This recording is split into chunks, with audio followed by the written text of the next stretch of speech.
Fallimento, chiusura immediata dei punti vendita, sospensione degli stipendi ai lavoratori, tutto nel giro di 24 ore.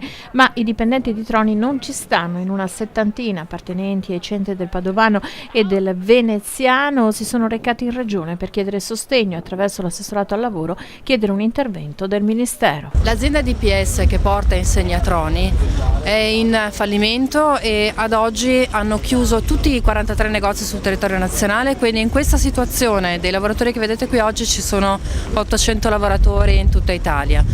La nostra speranza è che si manifestino velocemente gli interessi da parte di eventuali aziende per il subentro, perché sarebbe l'unica ancora di salvataggio per questi lavoratori. Siete qui in regione per chiedere cosa?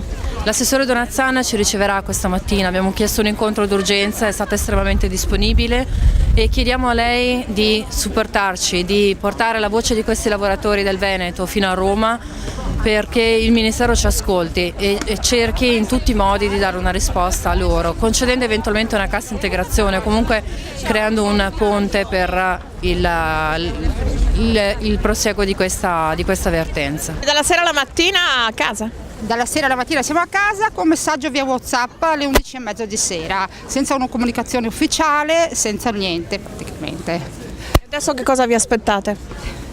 Ci aspettiamo intanto un posto di lavoro in primis, se possibile, e comunque sia che attraverso sindaco, regione, ci diano la possibilità, cioè c'è gente che è a casa, un mutuo da pagare, famiglie da mantenere, sinceramente ci aspettiamo questo sia dal comune che dalla regione, che ci diano una mano, non vogliamo soldi gratuitamente, vogliamo soprattutto un posto di lavoro per la nostra dignità.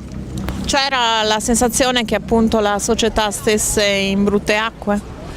Sì, la situazione era comunque da luglio che anche con il part-time che ci avevano chiesto, riduzione dell'orario di lavoro, non era nelle più floride.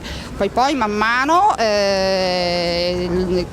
gli scaffali si svuotavano, la gente cominciava a credere i prodotti, non avevamo niente, non potevamo ordinare niente e comunque sia c'erano pochissime speranze.